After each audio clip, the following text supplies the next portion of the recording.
Hello दोस्तों। तो आज हम पढ़ने वाले हैं चैप्टर नंबर 2।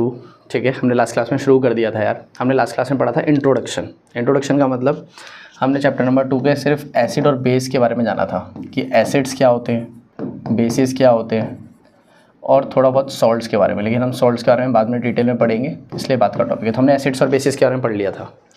आज हम पढ़ने वाले हैं यार एसिड्स और बेसिस रिएक्शन कैसे करते हैं। इसका मतलब ये कि अगर मैं एसिड और बेसिस को अलग अलग चीज़ों से रिएक्ट कराऊँ तो वो कैसे रिएक्ट करेंगे। ठीक है, अब हम रिएक्शंस के बारे में बात कर रहे हैं, लेकिन अब दिमाग लगाना। देखो यार, रिएक्शंस जो होती है ना वो कई सारी चीज़ों पर डिपेंड करती हैं, इसीलिए मतलब अलग अलग चीज़ों से रिएक्ट करती है। जैसे फॉर एग्जांपल मैं एक एलिमेंट ले लूँ और उसको मैं रिएक्ट कराने लगूँ तो फिर मैं किसी और एलिमेंट को ले लूँगा।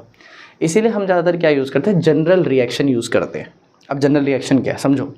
जनरल रिएक्शन का मतलब है कि एक कंपाउंड है मेरे पास, वो कैसे रिएक्ट करेगा। ठीक है, या फिर एक एलिमेंट है एक एसिड के साथ कैसे रिएक्ट करेगा। अब मैं हर बार अलग अलग, तो जैसे फॉर एग्जांपल तुम्हें बोल दिया, तुम्हें सिखा दिया जिंक के साथ ऐसे रिएक्ट करता है एक एसिड। ठीक है, फिर तुम बोल रहे हो कि यार अलग एलिमेंट से कैसे रिएक्ट करेगा, दूसरे एलिमेंट से कैसे रिएक्ट करेगा, फिर कैसे याद करेंगे, है ना। इसलिए हम क्या करते हैं, एक जनरल रिएक्शन पढ़ लेते हैं। जनरल रिएक्शन में जो प्रोडक्ट बनता है ना वो प्रोडक्ट लगभग हर चीज़ में बनेगा। हर तरीके के एलिमेंट, जब मेटल से रिएक्शन होनी तो हर मेटल वो वही प्रोडक्ट बनाएगा। बस चेंज क्या होने लगेगा, वो मेटल जो जैसे जैसे आप चेंज करोगे वैसे वैसे वो दिखने लगेगा कि वो चेंज हो रहा है। मैं एग्जांपल के थ्रू समझाऊंगा। ठीक है, लेकिन आज हम जो पढ़ने वाले हैं वो आज का टॉपिक क्या है, जनरल रिएक्शंस। हमारे पास 3-4 तरीके की जनरल रिएक्शंस है, हम उसके बारे में बात करेंगे। और एक इंपॉर्टेंट टॉपिक है गैसेस कैसे कन्फर्म की जाती हैं। ठीक है, तो सुनो। सबसे पहला जनरल रिएक्शन, सबसे पहली जनरल रिएक्शन है कि अगर आप किसी एसिड या बेस को रिएक्ट करा दो किसी भी मेटल से तो जो प्रोडक्ट है ना यार वो बनता है सॉल्ट प्लस हाइड्रोजन गैस। अब समझो इस बात को। अब मैंने ये जनरल रिएक्शन लिखी है। अब मैंने ये बोला कि जब भी कोई एसिड रिएक्ट करता है ना बेस से तो मेटल से, जब भी वो हमेशा वो क्या बनाएगा, सॉल्ट प्लस हाइड्रोजन गैस बनाएगा। कहने का मतलब ये कि आप इसकी जगह पे कोई सा भी एलिमेंट ले सकते हो। ठीक है, कोई सा भी मेटल ले लो, वहाँ पे एसिड और बेस की जगह पे कुछ भी ले लो। मान लो फॉर एग्जांपल एसिड की जगह पे आप HCl ले रहे हो और मेटल में आप ले रहे हो एक कंपाउंड ले लो, फॉर एग्जाम्पल जिंक ले लो। तो जो सॉल्ट बनेगा ना यार उसमें आपको जिंक दिखाई देगा, सिंपल सी बात। और हाइड्रोजन गैस जो निकल रही है वो फिक्स है कि हाइड्रोजन गैस निकलेगी ही निकलेगी। तो कहने का मतलब ये जनरल रिएक्शन से आप बाद में चेंज कर सकते हो। अब इसका मतलब ये है कि आप मेटल की जगह पे जो भी चीज़ लोगे वो आपको सॉल्ट में दिखाई देगा। हर बार हम ऐसे ही करेंगे।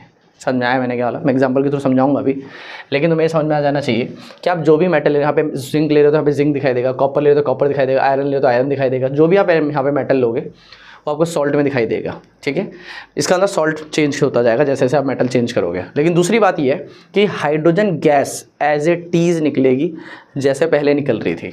ठीक है, हाइड्रोजन गैस आप किसी भी एलिमेंट मेटल को रिएक्ट कराओ एसिड और बेस से, हाइड्रोजन गैस निकलेगी निकलेगी, कन्फर्म्ड है, जनरल रिएक्शन बोल रही है। ठीक है, एग्जाम्पल के थ्रू समझाता हूँ। मान लो फॉर एग्जाम्पल आप एसिड और बेस की जगह पे NaOH ले लेते हो। मैं बेस ले रहा हूँ, स्ट्रॉन्ग बेस, लास्ट क्लास में बताया था तुम्हें ये। ठीक है, और उसको रिएक्ट करा रहा हूँ मान लो मैं जिंक से। ठीक, अभी बैलेंसिंग छोड़ देते हैं, अभी हम सीधा रिएक्शन की बात करते हैं। ठीक है, अगर मैं इसे जिंक की रिएक्शन करा रहा हूँ तो देखो अब सॉल्ट जो बनेगा ना वो किसके बेसिस पर बनेगा, वो बनेगा जिंक के बेसिस, क्योंकि मैंने मेटल जिंक लिया है। तो इसमें अगर आप देखोगे तो इसमें जो सॉल्ट बनेगा वो Na2ZnO2। और ये कैसे बन रहा है, ये 9th क्लास के कॉन्सेप्ट्स हैं और थोड़े से तुम्हें समझने याद करने पड़ेंगे। ठीक, और साथ में अगर आप देखोगे तो हाइड्रोजन गैस निकलेगी ही निकलेगी। कहने का मतलब ये कि आपने मेटल के नाम पर जिंक लिया तो आपको देखो वही यहाँ पे सॉल्ट में दिखाई दे रहा है। समझ में आ रहा है मैं क्या बोल रहा हूँ? जैसे जैसे आप चेक करोगे वैसे वैसे जैसे जैसे मेटल आप लोगे वैसे वैसे सॉल्ट आपको मिलेगा। ठीक है, लेकिन फिक्स बात यह है कि आपका जो हाइड्रोजन है वो हमेशा निकलेगा ही निकलेगा। पक्का क्लियर है बात, समझ में आ रहा है? तो इसका मतलब ये कि आप जैसे जैसे सॉल्ट चेंज जैसे जैसे मेटल चेंज करोगे वैसे वैसे सॉल्ट चेंज होता जाएगा। मतलब प्रोडक्ट के अंदर वो चीज़ें बनती रहेंगी लेकिन बाकी सारी चीज़ें कांस्टेंट रहेगी। पक्का क्लियर?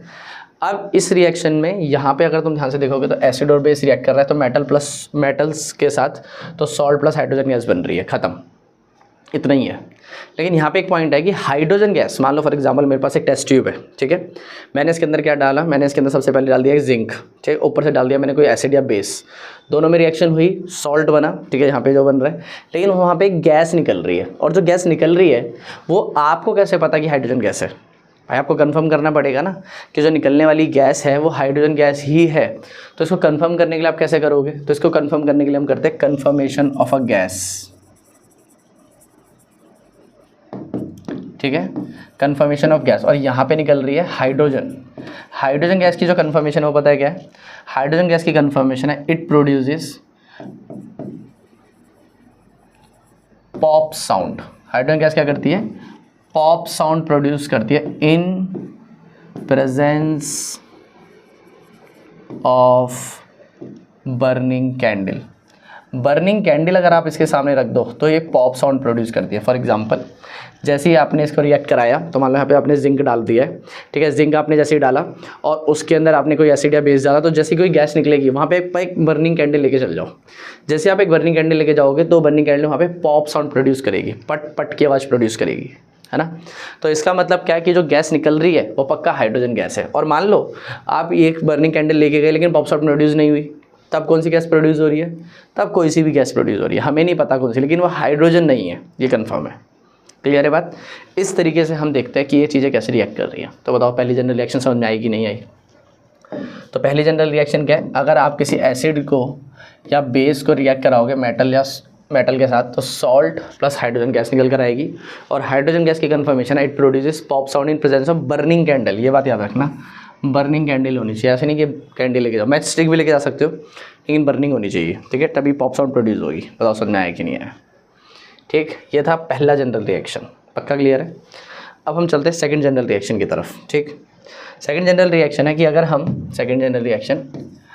हम किसी एसिड को रिएक्ट करा दें एक कंपाउंड के साथ, दैट इज़ मेटल कार्बोनेट। तो अभी एनसीईआरटी ने कैसे दे रखा है? एनसीईआरटी ने एक एक्टिविटी दे रखी है जिसमें हम दो क्या नाम है टेस्ट ट्यूब ले लें, एक में मेटल कार्बोनेट डाल दें, एक में मेटल हाइड्रोजन कार्बोनेट डाल दें, ठीक है, और दोनों में बराबर मान लो 5-5 मिलीलीटर एसिड डाल दें, तो प्रोडक्ट क्या बनेगा? सेम, ठीक है, समझो। तो मान लो फॉर एग्जांपल मैं एसिड के साथ ले लूँ मेटल कार्बोनेट, या फिर मेटल कार्बोनेट की जगह पे आप ले सकते हो मेटल हाइड्रोजन कार्बोनेट, ठीक है। तो जो सॉल्ट, वो जो प्रोडक्ट बनेगा वो बनेगा सॉल्ट, और सॉल्ट किस बात पर डिपेंड करेगा? जो आप यहाँ पे मेटल लोगे, जो मेटल लोगे वो आपको सॉल्ट में दिखाई देगा, प्लस वाटर, ये फिक्स है, ये तो बनना ही बनना है, और साथ में बनेगी एक gas that is carbon dioxide. ये कन्फर्म है, जैसे पिछले रिएक्शन के अंदर हाइड्रोजन गैस बन रही थी वैसे इसके अंदर क्या बनेगी? कार्बन डाइऑक्साइड नाम की गैस बनेगी। बताओ समझ में आया कि नहीं आया? पक्का क्लियर है? कहने का मतलब आप कोई भी एसिड ले लो यहाँ पर, और यहाँ पे कोई भी मेटल की जगह पे कुछ भी ले लो, जैसे फॉर एग्जांपल सोडियम कार्बोनेट ले लेते हैं Na2CO3, या फिर यहाँ पे मेटल हाइड्रोजन कार्बोनेट का सोडियम हाइड्रोजन कार्बोनेट ले लेते हैं दैट इज़ NaHCO3। जब आप उसको रिएक्ट कराओगे तो जो प्रोडक्ट बनेगा वो बनेगा जो आपके अकॉर्डिंग, मतलब सॉल्ट प्लस वाटर CO2 बनना चाहिए। तो सॉल्ट चेंज होगा लेकिन वाटर और CO2 फिक्स रहेगा, ये कन्फर्म बात है। बताओ समझ में आया कि नहीं आया? पक्का क्लियर है? ठीक है, फॉर एग्जांपल मैं तुम्हें एग्जांपल की तो समझाता हूँ। मान लो एसिड की जगह पे हम ले लेते हैं एसिड की जगह पे हम ले लेते हैं HCl, ठीक। मेटल कार्बोनेट ले लेते हैं Na2CO3। आप इसके बाद मेटल हाइड्रोजन कार्बोनेट लोगे तो आप ये भी ले सकते हो NaHCO3। सिर्फ बैलेंसिंग में अंतर आएगा, बाकी सब कुछ सेम रहेगा, ठीक है। अच्छा, प्रोडक्ट क्या बनेगा? सॉल्ट। सॉल्ट मतलब इन दोनों से रिएक्शन करके सॉल्ट बनेगा। जो सॉल्ट बनेगा डेट इज़ NaCl, साथ में पानी बनेगा H2O, साथ में CO2 बनेगा डेट इज़ CO2। तो ये तो फिक्स है, ये दोनों चीज़ें फिक्स है। तो सॉल्ट चेंज हो रहा है, ठीक है। अगर आप इसके अकॉर्डिंग बनाओगे तो यहाँ पे 2 लग जाएगा, ठीक है। इसके अकॉर्डिंग बनाओगे तो यहाँ पे 2, वहाँ पे 2 बैलेंस्ड है, तो ये 2 हट जाएगा, बस इतना ही अंतर आएगा बैलेंसिंग में। लेकिन ये आपको समझ में आ जाना चाहिए कि हो क्या रहा है। समझ में आ रहा है मैं क्या बोल रहा हूँ? तो अगर, लेकिन हमें जनरल रिएक्शन याद करनी है, दोबारा वही बात, आपको जनरल रिएक्शन याद करनी है तो आपको याद रखना है कि कहीं भी एसिड मेटल कार्बोनेट या मेटल हाइड्रोजन कार्बोनेट से रिएक्ट करता है तो salt plus water plus carbon dioxide बनती है। ये फिक्स्ड और इम्पॉर्टेंट बात है। समझ में आया कि नहीं आया? ठीक है, अब समझो। तो ये हो गया रिएक्शन। लेकिन अब बात आती है कन्फर्मेशन की। किसकी बात आती है? Confirmation of CO2। आप पिछले में तो हमने बता दिया था कि जो हाइड्रोजन गैस निकल रही है, ठीक है, हाइड्रोजन गैस जो निकल रही है वो कैसे निकल रही है। कहने का मतलब ये कि यार पिछले वाली रिएक्शन के अंदर हमने जब देखा तो हमने बोला कि हाइड्रोजन गैस निकल रही है, उसको हमने कंफर्म करा बर्निंग कैंडल से। अगर एक टेस्ट ट्यूब के अंदर, ठीक है, बर्निंग कैंडल में गैस निकल रही है और मैं उसके पास बर्निंग कैंडल लेके जा रहा हूँ तो पॉप साउंड प्रोड्यूस कर रही है, ठीक है। अच्छा, एक चीज़ और, अगर मैं जल्दी जल्दी बोलता हूँ तो प्लीज़ मेरे को कमेंट में करके लिखा करो ताकि मैं अगली वीडियोज़ में सुधार सकूँ, ठीक है। क्योंकि 1-2 बच्चों ने मुझे फीडबैक दिया कि यार आप बहुत जल्दी, ऑफलाइन क्लास में तो आप बहुत सही बोलते हो क्योंकि कई बार रिपीट करनी होती है चीज़ें, लेकिन आप ऑनलाइन में बहुत जल्दी बोल रहे होते हो तो वो कभी कभी ग्रैस्प करना दिक्कत होता है, ठीक है। तो ये भी कर सकते हो तुम, ठीक है, बता देना मुझे। चलो, तो हाइड्रोजन गैस की कन्फर्मेशन क्या थी यार? हाइड्रोजन गैस की कन्फर्मेशन थी इट प्रोड्यूसेस पॉप साउंड, पट पट की आवाज़ प्रोड्यूस करता है बर्निंग कैंडल की प्रेजेंस। लेकिन CO2 के साथ क्या है? देखो यार, CO2 के साथ पता है क्या है? CO2 के साथ ये है कि जो CO2 है ना, उसकी कन्फर्मेशन के लिए ना हम यूज़ करते हैं एक compound that is called lime water. अब लाइम वाटर क्या करता है? लाइम वाटर असलियत में क्या होता है? कलरलेस होता है। लाइम वाटर का अगर आप देखोगे तो कलरलेस होगा, लेकिन जब वो CO2 के साथ रिएक्ट करता है तो लाइम वाटर वाइटिश मिल्की हो जाता है। समझो ज़रा ध्यान से। नॉर्मली लाइम वाटर जो होता है वो क्या होता है? कलरलेस होता है। लाइम वाटर का फॉर्मूला क्या होता है? लाइम वाटर का फॉर्मूला कैल्शियम हाइड्रोक्साइड CaOH2। जब ये CO2 के साथ रिएक्ट करता है ना तो ये पहले कलरलेस होता है। पहले क्या है? ये कलरलेस है। लेकिन जब ये CO2 से रिएक्ट करता है तो ये बनाता है कैल्शियम कार्बोनेट, ठीक है, प्लस वाटर, प्लस यही बनाता है बस, ठीक है, वाटर बनाता है साथ में। बताओ समझ में आया कि नहीं आया? पक्का क्लियर है? कहने का मतलब ये कि जब कलरलेस लाइम वाटर इसके साथ रिएक्ट करता है तो ये बनता है मिल्की। मिल्की मतलब वाइटिश, तो ये वाइटिश होता है। पक्का क्लियर है? अब दिक्कत इस रिएक्शन के साथ ये है कि मान लो फॉर एग्जांपल आपके पास एक टेस्ट ट्यूब है, उसके अंदर आपने क्या नाम है CO2 प्रोड्यूस, आपने CO ये डाल दिया, कैल्शियम हाइड्रोक्साइड डाल दिया। कैल्शियम हाइड्रोक्साइड से अगर CO2 पास होगी तो क्या होगा? अब देखो गैस कैसे पास हो सकती है उसके लिए मैं अभी बता दूंगा तुम्हें, लेकिन अगर इसमें से गैस पास होगी तो यार ये लाइम वाटर तो मिल्की हो जाएगा। लेकिन दिक्कत पता है क्या है? अगर ज़्यादा CO2 पास हो जाती है तो ये फर्दर रिएक्ट कर जाता है, और फर्दर रिएक्ट करने पे जो वाइटिश लाइम कलर है, वो सॉरी जो मिल्की कलर है, ये हट जाता है, दोबारा कलरलेस हो जाता है। मतलब ये कि लाइम वाटर कलरलेस होता है, वो CO2 से रिएक्ट करता है और वाइटिश हो जाता है, मतलब मिल्की हो जाता है। ये कन्फर्मेशन है। लेकिन अगर ज़्यादा CO2 चले जाए तो मिल्की होकर दोबारा कलरलेस हो जाता है। तो आपको बहुत जल्दी ऑब्जर्व करना पड़ता है इस रिएक्शन में कि भाई वो प्रोडक्ट बन रहा भी है कि नहीं बन रहा है। समझ में आ रहा है मैं क्या बोल रहा हूँ? वरना आपको दिखाई ही नहीं देगा कि वो प्रोडक्ट बना भी है कि नहीं बना है। बताओ समझ में आया कि नहीं आया? ठीक है, अब मैं बात पहले इसको देखो तब आगे बढ़ते हैं। ठीक है, तो मान लो फॉर एग्जांपल इसको अगर मैं फर्दर बताऊं तो कहने का मतलब ये है कि अब CO2 एक्सेस दे दिया आपने, ठीक है। चलो मैं इसको थोड़ा सा आगे बताता हूँ, ठीक है।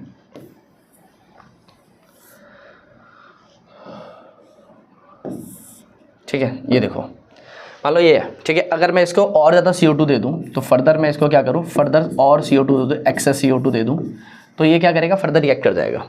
और फर्दर रिएक्ट करने पर जो इसका मिल्की कलर है वो कलरलेस हो जाएगा और कंपाउंड पूरी तरह से ख़त्म हो जाएगा। दैट इज़ ये बनने लगेगा कैल्शियम हाइड्रोजन, ये ठीक है। साथ में थोड़ा बहुत पानी बनेगा ही बनेगा, वो तो बन भी रहा था पहले। लेकिन ये जो कंपाउंड निकल कर आया ये दोबारा क्या है, कलरलेस है। ठीक है, तो कहने का मतलब क्या है, थोड़ा सा साइज श्रिंक हो गया, ध्यान से समझना। ठीक है, तो ये जब CO2 से रिएक्ट करता है तो मिल्की होता है, और अगर इसको एक्सेस CO2 मिल जाए तो ये दोबारा कलरलेस हो जाता है। तो इसको आपको बहुत जल्दी ऑब्जर्व करना पड़ता है। ठीक है, मैं इसको तुम्हें एक तरीके से समझाता हूँ। देखो इसको यूज़ करने, क्योंकि गैस को कैसे आप रिएक्ट कराओगे, है ना, तो उसके लिए तरीका होना चाहिए। तो उसके लिए हमारे पास ना एक यूट्यूब होती है, ठीक है। अब हंसना मत, यूट्यूब क्या है, नई चीज़ ले आए भैया आप, ठीक है। कुछ इस तरीके की ट्यूब होती है, समझ में आ गया। हमने सबसे पहले किससे रिएक्ट कराया था, सोडियम कार्बोनेट से। तो हम क्या करते हैं असलियत में पता है, सोडियम कार्बोनेट को यहाँ पे डाल देते हैं। यहाँ पे सोडियम कार्बोनेट डाल दिया, ठीक है। यहाँ पे सोडियम कार्बोनेट डालने के बाद, ठीक है, सोडियम कार्बोनेट या सोडियम हाइड्रोजन कार्बोनेट कुछ भी ले रहे हो आप, ऊपर से आप क्या करते हो, एक एसिड पोर कर देते हो। ठीक है, ऊपर से क्या करते हो आप, एक एसिड पोर कर देते हो। आपने एसिड डाल दिया, पक्का क्लियर। और आपने पहले से ही यहाँ पर ना, पहले से ही क्या रखा हुआ है, क्या नाम है, लाइम वाटर रखा हुआ है। यहाँ पे पहले से क्या रखा हुआ है, लाइम वाटर रखा हुआ है। लाइम वाटर मतलब calcium hydroxide, that is CaOH2। ठीक, अब होता ही है कि जैसे ही आप इसके अंदर एसिड पोर करोगे तो इसके अंदर रिएक्शन होगी और इसके अंदर से CO2 निकलेगी। सॉल्ट जो बनेगा वो तो यहीं पे रह जाएगा, पानी जो बनेगा वो यहीं रह जाएगा, लेकिन जो CO2 बनेगी वो बाहर निकलने की कोशिश करेगी। लेकिन आप क्या करोगे, यहाँ से इसको पहले से ही ब्लॉक करके रखोगे, थंब से या फिर किसी भी चीज़ से। थंब से वैसे हम ब्लॉक कर देते हैं, थंब से यहाँ पे ब्लॉक कर दिया। जैसे आप थंब से ब्लॉक कर दोगे तो गैस के पास एक ही रास्ता बचेगा निकलने का, जो CO2 गैस निकल रही है एक ही रास्ता, वो यहाँ से। और यहाँ पे आपने पहले से क्या डाला हुआ है, लाइम वाटर। तो वो क्या करेगा, लाइम वाटर से रिएक्ट करते हुए निकलेगी और लाइम वाटर को क्या कर देगा, वो मिल्की कर देगा। लाइम वाटर को क्या कर देगा, वो मिल्की। और अगर आप लगातार इसको कंट्रोल नहीं करते हो तो लगातार अगर आप देखते नहीं हो तो CO2 तो लगातार निकलती रहेगी। तो इसको ज़्यादा जब CO2 मिल जाएगी तो ये मिल्की से दोबारा क्या हो जाएगा, कलरलेस हो जाएगा। समझ में आया? ये बहुत इंपॉर्टेंट चीज़ है याद करने वाली, ठीक है। तो calcium hydroxide that is lime water, उससे जब आप रिएक्ट कराते हो मैं यहाँ पे लिख देता हूँ, ये लाइम वाटर है, ठीक है। जब आप इससे रिएक्ट कराते हो CO2 को तो कलरलेस होता है, और कलरलेस से दोबारा मिल्की होता है, मिल्की से दोबारा कलरलेस हो जाता है। कितना सिंपल है, समझ में आ गया। लेकिन याद करने वाली क्या बात है कि आप जैसे जैसे यहाँ पे मेटल चेंज करोगे वैसे वैसे यहाँ पे सॉल्ट में चेंज होने लगेगा। देखो मैंने सोडियम लिया तो सोडियम आ गया, ठीक। यहाँ पे मैंने क्लोरीन लिया था तो यहाँ पे क्लोरीन भी दिखाई दे रहा है। जैसे जैसे आप यहाँ पे चीज़ें लोगे वैसे वैसे सॉल्ट चेंज होगा। लेकिन दो चीज़ें फिक्स है, डेट इज़ H2O और CO2, ये दोनों चीज़ें फिक्स है। आप कोई भी मेटल लो, मेटल कार्बोनेट लो सॉरी, या फिर कोई भी एसिड लो, आपका प्रोडक्ट जो यहाँ पे निकलने वाला है वो फिक्स निकलने वाला है। बताओ समझ में आया कि नहीं आया। और कन्फर्मेशन के लिए CO2 की। अच्छा, अगर लाइम वाटर मिल्किंग नहीं हुआ तो कौन सी गैस है, तो कोई सी भी गैस है, हमें नहीं पता, लेकिन ये कंफर्म है कि CO2 तो नहीं होगा वो। तो H2O का हाइड्रोजन का समझ लिया हमने कि वो क्या नाम है, वो क्या करता है, बर्न करता है, ठीक है, पॉप साउंड प्रोड्यूस करता है बर्निंग कैंडल की प्रोसेस में। CO2 क्या करता है, CO2 की एक और कन्फर्मेशन है, अगर उसके पास आप बर्निंग कैंडल लेके जाओगे तो बुझ जाएगी, क्योंकि आपको पता है किसी भी चीज़ को बर्न होने के लिए कोई फ्यूल चाहिए, ठीक है। जैसे ऑक्सीजन से बर्न होता है वो, CO2 उसके अपोजिट काम करता है, तो वो बर्न हो जाएगी, वो बुझ जाएगी, बर्न कह रहा हूँ, बुझ जाएगी, ठीक है। तो आप ये भी याद कर सकते हो, ठीक है। तो इसकी दो कन्फर्मेशन है, लेकिन हाँ हमारे सिलेबस में ये है तो हम ये पढ़ रहे हैं। पक्का क्लियर है, आगे बढ़ते हैं। अब आते हैं हम थर्ड जनरल रिएक्शन पे, ठीक है, ये लास्ट जनरल रिएक्शन है। अब देखो हमने ये समझ लिया कि एसिड को इससे रिएक्ट करो तो ये होगा, एसिड को इससे रिएक्ट करो तो ये होगा, बेस को इससे रिएक्ट करो तो ये होगा, है ना। लेकिन अब हम समझते हैं एसिड और बेस अगर आपस में रिएक्ट कर दिए जाएं तो क्या होगा। तो अगर आप एसिड को बेस से रिएक्ट करा दो तो क्या बनता है, तो बनता है सॉल्ट। वही बात, सॉल्ट किस बात पे डिपेंड करेगा, क्या आप ले रहे हो यहाँ पे, प्लस वाटर, बस यहाँ पे यही चीज़ है। समझ में आया। यहाँ पे कोई गैस नहीं है तो कोई गैस की कन्फर्मेशन नहीं पड़ेंगे हम, लेकिन यहाँ पे एसिड और बेस को जब आप रिएक्ट कराओगे तो सॉल्ट प्लस वाटर बनेगा। अब सॉल्ट प्लस वाटर का मतलब है कि जब भी सॉल्ट रिएक्ट जब भी एसिड और बेस रिएक्ट करेगा तो डिपेंड करता है आप एसिड और बेस में क्या ले रहे हो, उसके बेसिस पर सॉल्ट बनेगा और उसके हिसाब से प्रोडक्ट्स बनेंगे। बताओ समझ में आया कि नहीं आया, ईजी है कि नहीं, ठीक है। तो इस हिसाब से क्या बनेगा, सॉल्ट बनना चालू होगा और इस तरीके से प्रोडक्ट बनेंगे। यहाँ तक किसी को दिक्कत है तो बोलो, ठीक है। आगे समझते हैं एक सेकेंड, ठीक है। तब तक ये वाला एक बार देख लो, थोड़ा सा इंपॉर्टेंट है, ठीक है। यहाँ तक कोई भी कभी भी किसी को दिक्कत हो तो आप कमेंट में डाल सकते हो यार।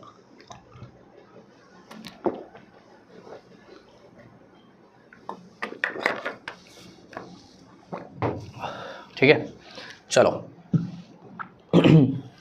सुनो। अब देखो एग्जांपल के थ्रू समझते हैं। एसिड की जगह पे ले लेते हैं हम स्ट्रॉन्ग एसिड, एक HCl, और बेस की जगह पे ले लेते हैं strong base, that is NaOH। अब सॉल्ट बनाते हैं, ठीक है। सॉल्ट बनाने का तरीका को सिंपल सा क्लासीफाई करते हैं, ठीक है। सुनो, देखो ये H और Cl टूटेगा, सिंपल सा लॉजिक है, ठीक है। पहला वाला जो एलिमेंट उस पर पॉजिटिव, दूसरा वाला नेगेटिव है, तुम्हें पता होना चाहिए, नहीं पता तो याद रखो। पहला वाला जो एलिमेंट होता है वो मेटल होता है ज़्यादातर, ठीक है, तो इसलिए उस पर पॉजिटिव चार्ज आता है क्योंकि वो इलेक्ट्रॉन्स देता है। मेटल जो होता है हमेशा इलेक्ट्रॉन्स देता है, या आप मेटल एंड नॉन मेटल में सही से समझ लोगे, ठीक है। तो पहला वाला हमेशा मेटल ही होता है, इसलिए वो इलेक्ट्रॉन्स को हमेशा लूज़ करता है, और इलेक्ट्रॉन लूज़ कर रहा है तो खुद इलेक्ट्रॉन मतलब नेगेटिव चार्ज दे दिया तो पॉजिटिव चार्ज बढ़ जाएगा। और दूसरा वाला नॉन मेटल होता है, इसलिए वो नेगेटिव चार्ज लेता है तो नेगेटिव चार्ज बढ़ जाएगा। वैसे यहाँ पर है, ठीक है। और वैसे भी एसिड और बेस का कॉन्सेप्ट तुम्हें पता ही है कि H+ आयन तभी तो एसिड है ये, और ये देगा OH- आयन तभी तो ये बेस है, ठीक है। अब तुम्हें साफ पता लग रहा है यार, ये पॉजिटिव है, नेगेटिव के साथ दोस्ती करेगा, एक Na एक Cl के साथ दोस्ती करेगा तो बनेगा NaCl। एक पॉजिटिव एक नेगेटिव, जीरो न्यूट्रल चार्ज, तो देखो वहाँ पे कोई चार्ज नहीं आएगा, प्लस, ठीक है। आगे बढ़ते हैं। OH- H+, तो 2 H हो गए, ठीक है। तो H2 एक हो गया, और एक पॉजिटिव और नेगेटिव ने कैंसिल आउट कर दिया तो जीरो चार्ज, खत्म। कितना ईजी है ना। अच्छा, अब इस रिएक्शन को अगर आप देखोगे ना तो NaCl के पास ना पॉजिटिव चार्ज है ना नेगेटिव चार्ज है, ठीक है। इसलिए जो सॉल्ट, और ये ऐसा इसलिए भी हुआ है क्योंकि स्ट्रॉन्ग एसिड और स्ट्रॉन्ग बेस दोनों एक दूसरे को कैंसिल आउट कर रहे थे, ठीक है। तो ये ना न्यूट्रल सॉल्ट बना है। क्या बना है ये, न्यूट्रल सॉल्ट। न्यूट्रल सॉल्ट का मतलब होता है ऐसा सॉल्ट ना उस पर एसिडिक है ना वो बेसिक है, क्योंकि ना पॉजिटिव चार्ज है ना नेगेटिव चार्ज है, ठीक है। इसलिए इन तरह की रिएक्शंस को क्या बोला जाता है, इन तरह की रिएक्शंस को बोला जाता है न्यूट्रलाइजेशन रिएक्शन।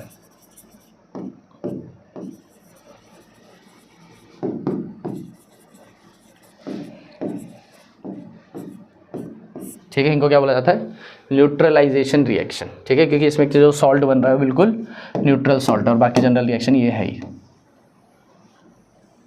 ठीक है, अब बताओ यहाँ तक समझ में आया कि नहीं आया।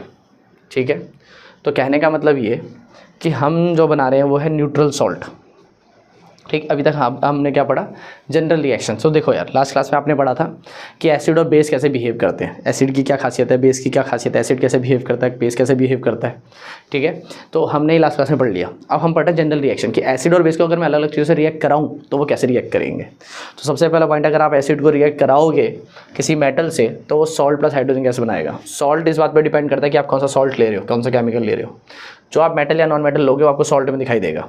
ठीक है, हाइड्रोजन गैस की कन्फर्मेशन है वो बर्निंग कैंडल के प्रेजेंस में पॉप साउंड प्रोड्यूस करता है। दूसरी रिएक्शन है metal carbonate, metal hydrogen carbonate, उसको अगर रिएक्ट कराओगे तो salt plus water plus CO2 gas बनेगी।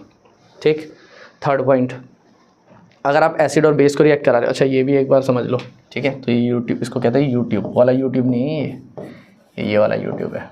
ठीक है, अच्छा, लेकिन इंपॉर्टेंट बात ये कि अगर आप एक्सेस CO2 दे दोगे तो वो आगे जाके क्या हो जाएगा, वापस कलरलेस हो जाएगा। ये बात याद रखने वाली है। ठीक है, उसके बाद एसिड और बेस को आपस में ही रिएक्ट करा दिया और दोनों स्ट्रॉन्ग लिए थे, इसलिए दोनों जो बने वो न्यूट्रल सॉल्ट बने, इसलिए इसको बोलते हैं न्यूट्रलाइजेशन रिएक्शन। तो ऐसी रिएक्शन जो इस दूसरे को कैंसिल आउट कर देते हैं और न्यूट्रल रहती है, ख़त्म। ठीक है, अगली क्लास में हम क्या पढ़ने वाले हैं, अगली क्लास में हम पढ़ेंगे एसिड और बेस की अलग अलग चीज़ें कि एसिड और बेस पानी में कैसे बिहेव करते हैं, एसिड और बेस इलेक्ट्रिसिटी पास करते हैं कि नहीं। अगर मैं इनको as a electricity source use कर लूँ तो ये इलेक्ट्रिसिटी सर्किट में पास करेंगे कि नहीं करेंगे। मेरे पास खतरनाक acid that is concentrated acid होता है, कम खतरनाक डेट इज़ डाइल्यूट एसिड होता है, उनको मैं आपस में चेंज करूँगा तो कैसे होगा, कौन, बिल्कुल सिंपल। ठीक है, चलो फिर बाकी किसी को कोई डाउट होगा इस वीडियो में तो डाल देना कमेंट सेक्शन में। और हाँ, अगर मैं तेज़ बोलता हूँ, जल्दी बोलता हूँ तो प्लीज़ वो भी डालना ताकि हम अगली क्लास से कंट्रोल कर सकें। ठीक है, बाकी मिलते हैं दोस्तों, बाय बाय, गुड लक।